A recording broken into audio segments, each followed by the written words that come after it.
बिहार के हमारे बेहद माननीय व विद्वान राज्यपाल महोदय श्री आरिफ मोहम्मद खान, देश की पहली महिला आईपीएस एवं पौंडीचेरी की पूर्व लेफ्टिनेंट गवर्नर और आयरन लेडी ऑफ इंडिया के नाम से प्रसिद्ध डॉक्टर किरण बेदी मैम एवं इस सभागार में बैठे सभी शिक्षक, पाटलिपुत्र विश्वविद्यालय के अधिकारीगण, नए व पुराने सत्र के आर्किड बिजनेस कॉलेज के स्टूडेंट्स और अभिभावक, आज का दिन हमारे लिए ऐतिहासिक है क्योंकि आज हमें देश की दो महान विभूतियों से जीवन और करियर को करीब से जानने का अवसर प्राप्त हुआ है।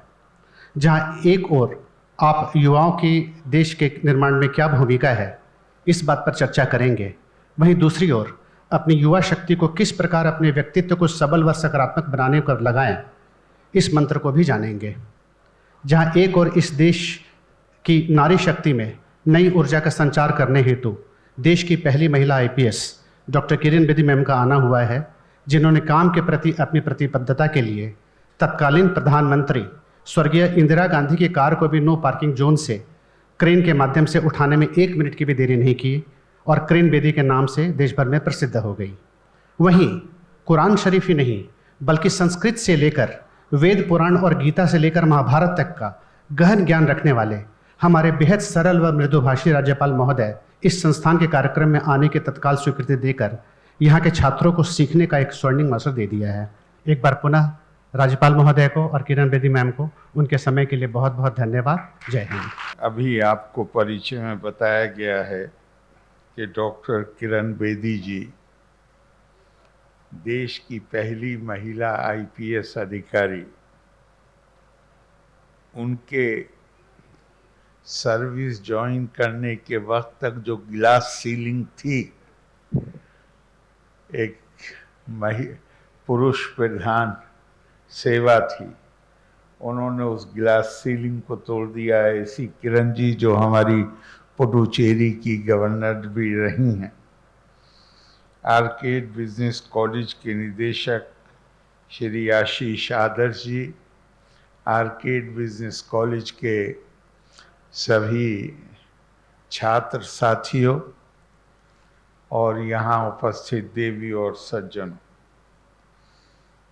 मुझे ऐसे कार्यक्रम में जहाँ किरण जी भी पहले से मौजूद हैं आकर बहुत खुशी है। यहाँ आर्किड बिजनेस कॉलेज बहुत ही अच्छे ढंग से बच्चों को शिक्षा और प्रशिक्षण देने का काम कर रहा है। जो योग्यता और क्षमता आपके अंदर है, वास्तव में वो तो अंतर्निहित है। स्वामी विवेकानंद कहते थे कि गुरु का काम केवल इतना है कि जो ज्ञान और क्षमता आपके अंदर पहले से मौजूद है, उसको आपको मदद करे कि उसका प्रगटीकरण हो सके, वो चीज बाहर आ सके। तो ये काम ये कॉलेज बहुत अच्छी तरह कर रहा है। आज आपने चर्चा का विषय रखा है राष्ट्र निर्माण में बिहार के युवाओं की भूमिका। मैं आपसे कहूँगा कि आज भी, पहले भी, आज भी और आने वाले दिनों में भी युवा कोई, it's not a permanent state. आप युवा की हैसियत से अगर हमारे अंदर ये चेतना पैदा होती है कि आने वाले कल में हमारे देश की जिम्मेदारियों का बोझ हमें उठाना है, तो उसके लिए हम अपने आप को बेहतर से बेहतर तरीके पर तैयार कर सकें, यही युवाओं की सबसे बड़ी भूमिका है।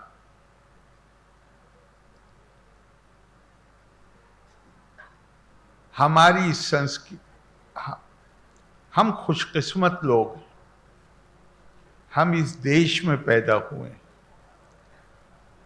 इस देश की संस्कृति आदि काल से ज्ञान की संस्कृति है।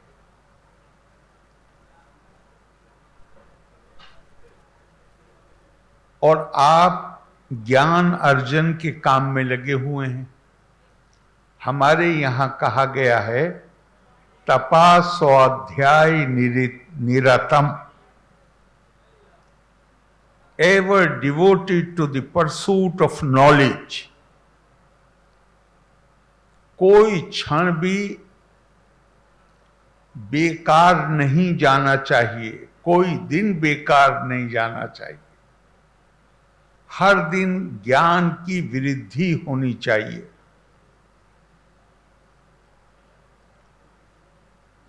हमारे जो थॉट लीडर्स, हमारे जो चिंतक हैं, उनका मुझे, उससे पहले मैं एक और बात कहता हूं कि मुझे लगभग हाई स्कूल पास करने के बाद से ये प्रश्न मेरे दिमाग में बार बार उठता था। और हमारे ज़माने में जो सिस्टम था केंद्रीय यूनिवर्सिटियों का, हम हाई स्कूल करने के बाद यूनिवर्सिटी में चले गए। वहाँ भी मैंने ये प्रश्न अपने जो गुरु थे उनसे पूछा कि भारत ज्ञान की संस्कृति था, तो भारत को इतिहास में इतनी क्रूरता का सामना क्यों करना पड़ा? इतने लंबे समय तक गुलामी का बोझ हमने अपने कंधों पर क्यों ढोया? लेकिन मैं आपसे कहता हूं कि मुझे कभी कोई ऐसा उत्तर नहीं मिला जो संतोषजनक हो मेरे लिए, जब तक मैंने स्वामी विवेकानंद को नहीं पढ़ा, और ख़ास तौर से स्वामी रंगनाथानंद को, जो रामकृष्ण मिशन के मुखिया थे। उन्होंने कहा है कि हमारा पतन तभी शुरू हुआ जब हमने ज्ञान के महत्व को अनदेखा करना शुरू कर दिया। और ज्ञान एक तपस्या है, और उपनिषद में तपस्या का अर्थ बताया गया है, तपः स्व अध्याय प्लस फिर वचन। पहले ज्ञान अर्जित करो और उसके बाद उस ज्ञान को दूसरों से साझा करो। स्वामी विवेकानंद भी यही कहते हैं, और स्वामी रंगनाथानंद ज्यादा विस्तार में बताते हैं। वो कहते हैं कि हमने ज्ञान अर्जन को तो बंद नहीं किया, लेकिन ज्ञान को साझा करना बंद कर दिया, और उसके कारण हमारा समाज कमजोर हो गया। हम इतने कमजोर हो गए कि कोई भी कहीं से भी चल के आकर हमारे ऊपर अपना आधिपत्य स्थापित कर सकता था। और उन्होंने अपनी उस लेख में श्रीमद् भागवत से, गीता से नहीं, श्रीमद् भागवत से एक लाइन उद्धृत की है, सरस्वती ज्ञान खल्व यथा सती। जो कोई ज्ञानी महिला या पुरुष अपने ज्ञान को अपने अंदर बंदी बनाकर रखता है और उसको दूसरों से साझा नहीं करता, वो मां सरस्वती का उपासक नहीं, बल्कि वो खलनायक। तो हमारे यहाँ महत्व किस चीज, ज्ञान की संस्कृति का क्या मतलब है? हम निरंतर ज्ञान प्राप्त करने की कोशिश करें, और जो ज्ञान प्राप्त करें उसको दूसरों तक पहुंचाएं। स्वामी विवेकानंद से ही एक बार पूछा गया, ज्ञान जीवन का उद्देश्य क्या है? एक साधारणतया ये बात है, बल्कि दुनिया में ऐसे देश भी हैं जिनके ध्येय वाक्य में लिखा हुआ है कि pursuit of pleasure is my basic right. हर किसी को इसकी आजादी होनी चाहिए कि मैं अपने जीवन को सुखमय बना सकूं, आनंदमय बना सकूं। लेकिन स्वामी विवेकानंद ने कहा कि ये बात हम नहीं मान सकते। हमारे नजदीक, भारतीय के नजदीक, भारतीय दर्शन के अनुसार जीवन का उद्देश्य है ज्ञान की प्राप्ति। तो फिर पूछा गया कि ज्ञान की प्राप्ति का उद्देश्य क्या है? कहा कि अगर खालिस भौतिक सुख की प्राप्ति जीवन का उद्देश्य है और मेरे पास ज्यादा बल है, मैं अपने उस बल का प्रयोग करके अपने सुख और अपने आनंद के लिए अगर दूसरों को दुख देने लगूं तो उससे कौन मुझे रोकेगा? उससे ज्ञान रोकेगा।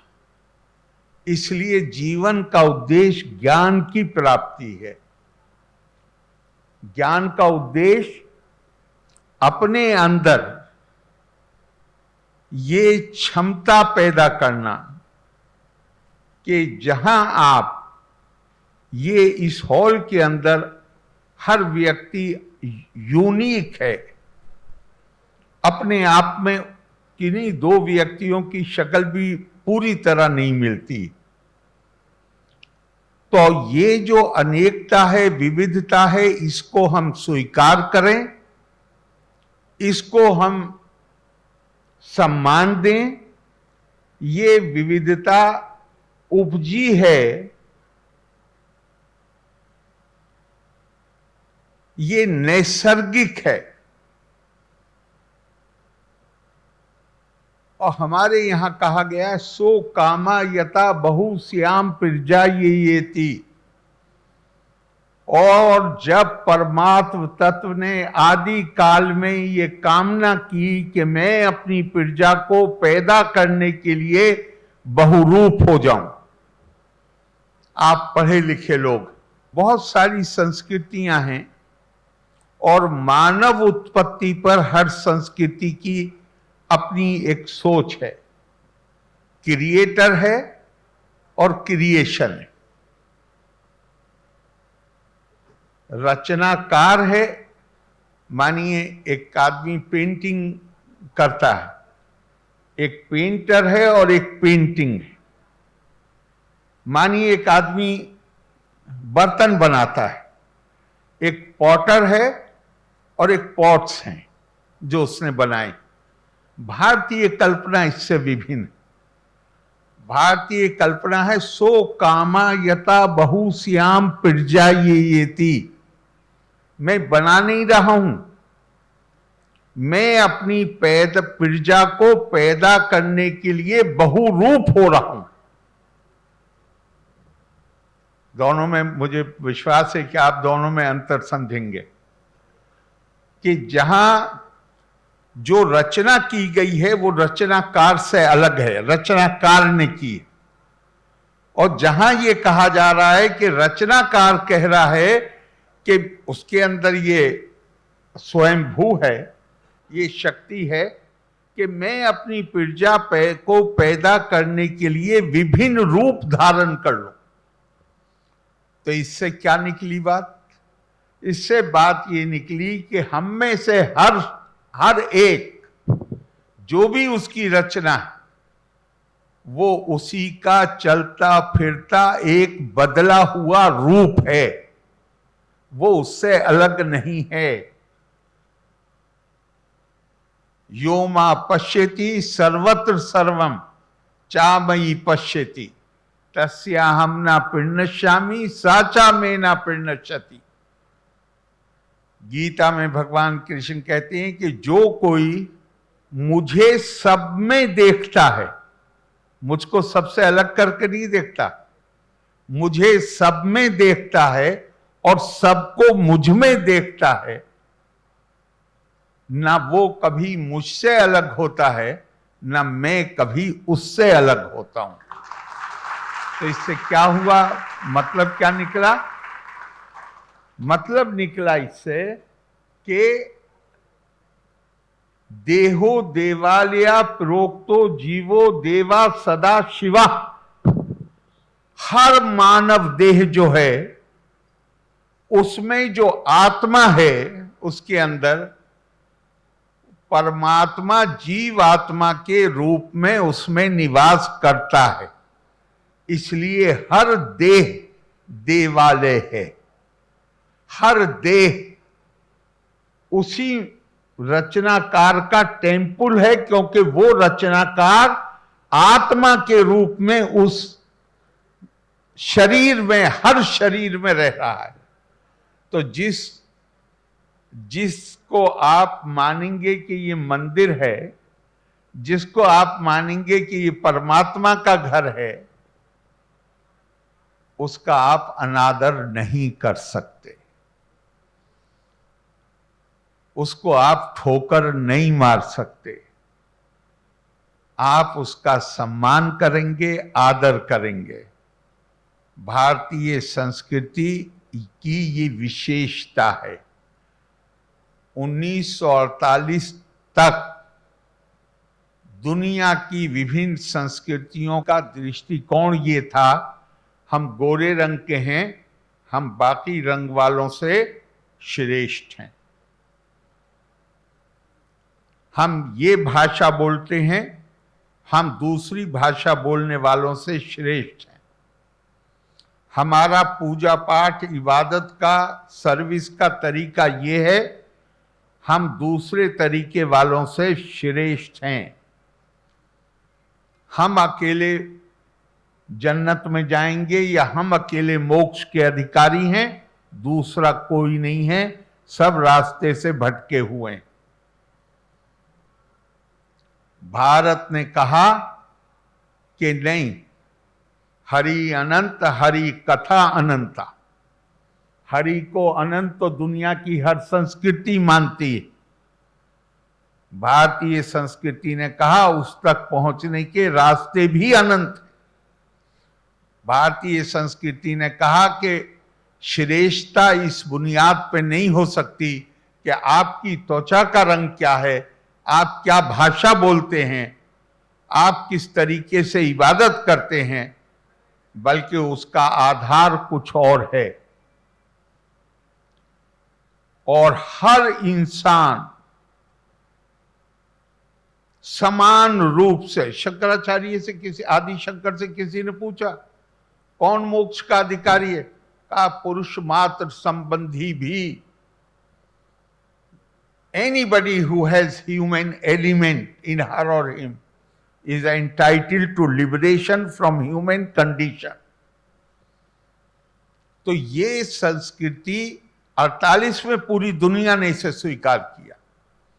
मैं भारतीय के नाते गर्व की अनुभूति मुझे होती है कि मैं इस विरासत का, इस हेरिटेज का वारिस हूं, लेकिन मुझे शर्म भी आती है।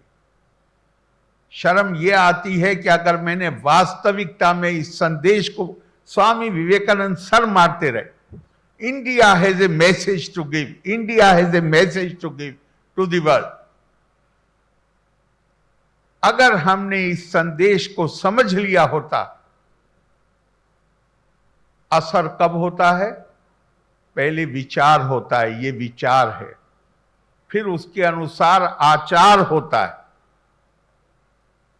और जब विचार के अनुसार आचार होता है तो आदमी को उसके प्रचार का अधिकार होता है, बल्कि उसका कर्तव्य होता है कि वो। हम दुनिया को ये बता ही नहीं पाए। पश्चिम ने अवधारणा दी कि मानव 1948 में, अभी तो कितने 100 साल भी पूरे नहीं हुए जब डिक्लेरेशन ऑफ ह्यूमन राइट्स हुआ, उन्होंने कहा कि नहीं, काला और गोरा नहीं, भाषा की विभिन्नता नहीं, उपासना की पद्धति नहीं, इसके आधार पर नहीं, बल्कि हर व्यक्ति प्रतिष्ठा का अधिकारी है। 1948 का ह्यूमन राइट्स डिक्लेरेशन सारे अधिकार डिग्निटी ऑफ मैनकाइंड में, मानव की प्रतिष्ठा में मूलित हैं।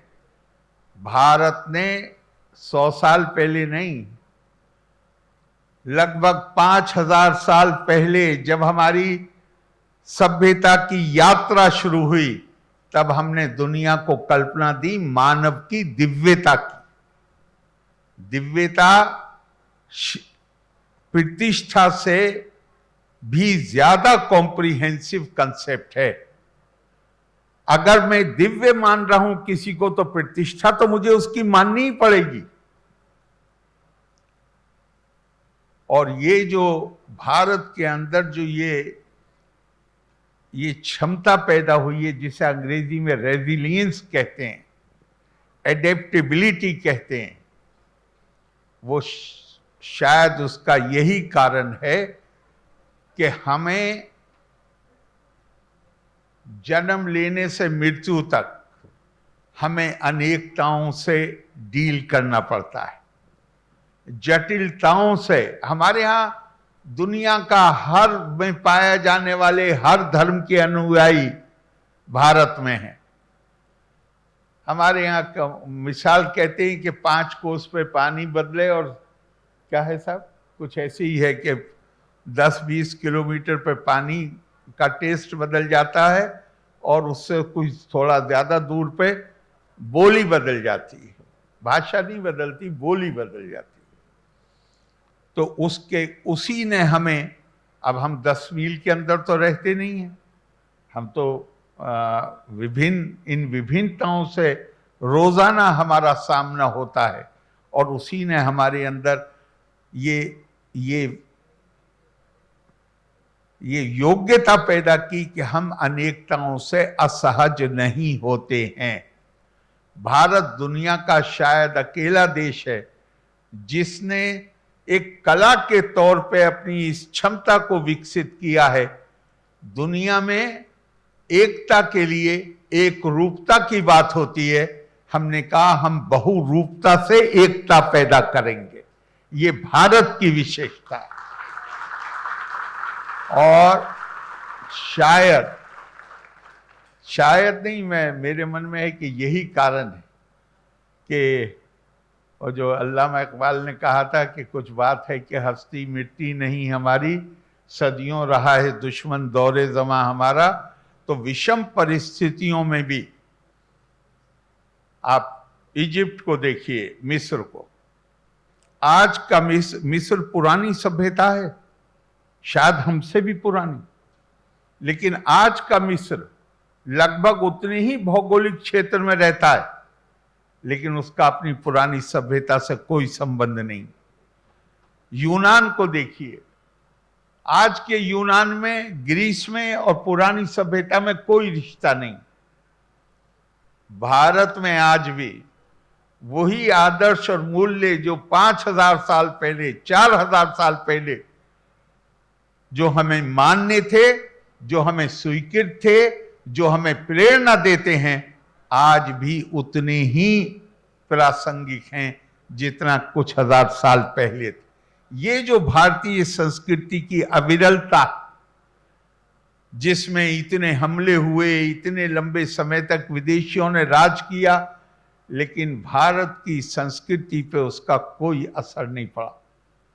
ये शायद दुनिया का अकेला मुल्क है जो लगभग 1000 साल विदेशी शासन के बावजूद जूं का तूं बना रहा। दुनिया में कोई और मिसाल मिलती नहीं है। एक बात ध्यान रखिएगा आप पढ़े लिखे नौजवान, freedom is not an one time attainment.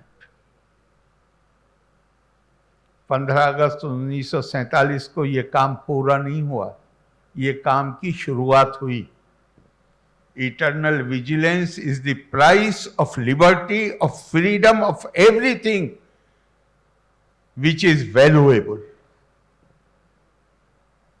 अगर हम जागरूक नहीं रहेंगे तो आजादी को हर वक्त खतरा है। अभी आपने पिछले 8-10 दिन में देखा है दुनिया का सबसे शक्तिशाली देश कह रहा है 25% टैरिफ लगाएंगे और अगर उसके बीच में तुमने सुधार नहीं किया तो 25 और लगाएंगे। भारत ने कोई प्रतिक्रिया ही नहीं दी। 25 लगाओ, 50 लगाओ, 100 लगाओ, जितना जी चाहे लगाओ। हाँ, एक बात जरूर कही, लाल किले के प्राचीर से प्रधानमंत्री जी ने कहा अभी 15 अगस्त को कि भारत अपनी नीतियां दूसरों के हितों को साधने के लिए नहीं, बल्कि अपने राष्ट्रीय हितों का संवर्धन करने के लिए भारत अपनी नीतियां बनाएगा और इन नीतियों के बनाने में हम दूसरों के दबाव को किसी भी कीमत पर कबूल नहीं करेंगे।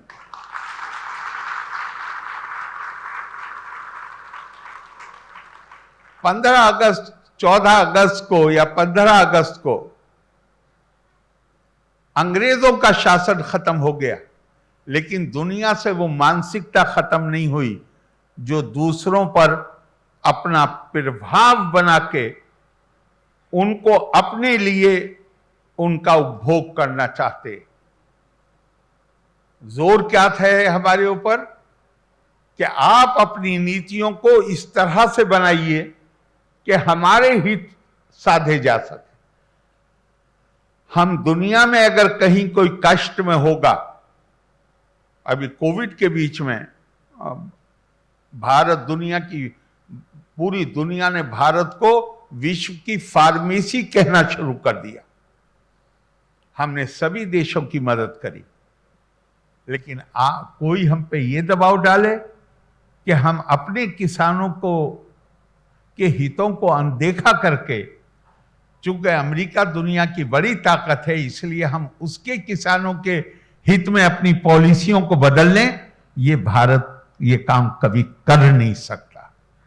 तो ये आपकी खास जिम्मेदारी है, नौजवानों की जिम्मेदारी है कि हमें ये नजर रखनी है कि पुरानी हमारे बुजुर्गों ने जो आजादी हमारे लिए हासिल की, हमारे कंधों पे ये जिम्मेदारी आज कोई देश, शक्ति से शक्तिशाली देश भी दूसरे देश में जाके फौजें ले जाकर उन पर कब्जा नहीं करना चाहता, लेकिन उनकी नीतियों को अपने हित साधने के लिए उन पर दबाव डालना चाहता है। यह भी आजादी एक तरह की गुलामी होगी। अब ये आपके ऊपर जिम्मेदारी है कि आप अपने अंदर इतनी योग्यता पैदा करें, इतनी क्षमता पैदा करें। अमेरिका की सिलिकॉन वैली भारत के अलावा और भी देश थे, लेकिन भारत के साइंटिस्ट और इंजीनियर्स की मदद से चल रही। अभी आप तो YouTube पे जाके देख सकते हैं, अभी पुराने प्रेसिडेंट अमेरिका के ओबामा, उन्होंने पिछले 5-6 दिन में 2 भाषण दिए और उन्होंने कहा कि ये जितनी भी कोशिशें हो रही हैं ये कामयाब नहीं हो सकती, भारत को नहीं हराया जा सकता, क्योंकि भारत पहले अपने टैलेंट को एक्सपोर्ट करता था, आउटसोर्स करता था, और उससे सिलिकॉन वैली और जर्मनी और बर्लिन चलते थे। आज भारत का टैलेंट भारत में रुककर अपने देश के निर्माण में लग गया है और वो दुनिया की समस्याओं का समाधान भी पेश कर रहा है। एक बहुत बहुत प्रसिद्ध चाइनीज है तो बिजनेसमैन, लेकिन उसको विचारक भी माना जाता है, विद्वान आदमी, आपने नाम सुना होगा, नाम नहीं सुना होगा, आपने कुछ ना कुछ उसके क्लिप भी देखे होंगे। बहुत विद्वतापूर्ण बातें करता है। जैक मा के भी 2 भाषण हैं पिछले 1 हफ्ते में। उसने कहा है कि आप भारत को इसलिए नहीं हरा सकते कि भारत वो खेल ही नहीं खेलता जो आप खेलते हो। ये भारतीय कोई नहीं बोल रहा, ये अमेरिकन बोल रहे हैं, ये डेविड एटनबरो बोल रहा है, ये क्रिस्टियान अमानपुर जो CNN की बहुत ही लीडिंग जर्नलिस्ट है, उसकी 20 मिनट की है, उसको सुनिए। शायद अपनी संस्कृति की कुछ विशेषताएं जो चूंकि हमारी अपनी हैं तो हम उस पर ध्यान नहीं देते। अगर आप इन लोगों के भाषणों को सुनेंगे तो आपको पता चलेगा कि इन विशेषताओं को दुनिया नोटिस कर रही है, हम उन्हें अनदेखा कर देते। और अगर आप इन सब की स्पीच, विनफ्री ओपरा, अगर आप इनके ये जरा देखिए तो एक चीज पर उनका सबसे ज्यादा जोर, उनका कहना है कि भारत, हर देश अपने लिए, अपने कल्याण के, हर व्यक्ति अपने कल्याण के लिए, अपने सुख के लिए, अपने आनंद के लिए, जो बात मैंने शुरू कही थी, और वो सही है, गलत नहीं है उसमें कुछ। वो ओरिएंटेड होता है, केंद्रित होता है कि मुझे इसके लिए अपने जीवन को सुधारने के लिए काम करना। वो कहते हैं कि भारत की पूरी सोच आध्यात्मिकता में मूलित, एकात्मता में मूलित है। और भारत इस तरह देखता है कि अगर भारत के पास शक्ति आती है, बल आता है, तो भारत की शक्ति और बल केवल अपने लिए इस्तेमाल नहीं होगा, वो मानव कल्याण के लिए इस्तेमाल होगा। सक्ता कर्मणि अविद्वांसा यथा कुर्वन्ति भारत कुर्यात विद्वान तथा सत्ता चिकीर्षु लोका संग्रह। भारत का आदर्श है, हर कोई मेहनत से काम करता है अपने जीवन को सुधारने के लिए, खून पसीना एक करता है, लेकिन भारतीय ज्ञान कहता है खून पसीना एक करो केवल अपने जीवन में सुधार और बेहतरी के लिए नहीं, चिकीर्षु लोका संग्रहम, मानव कल्याण के लिए, विश्व कल्याण के लिए अपनी शक्ति का, अपने बल का प्रयोग करो।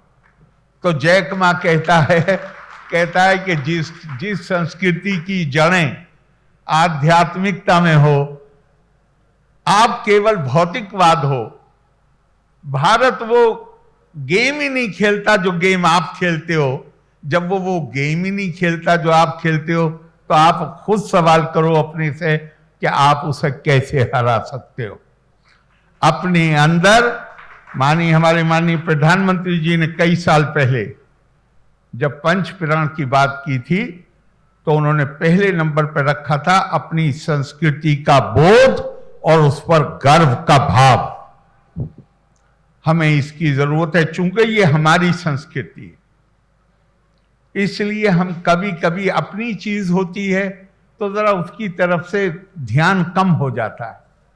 अपनी संस्कृति का बोध पैदा कीजिए। दुनिया मान रही है कि आपकी ये संस्कृति के कारण आपको नहीं हराया जा सकता।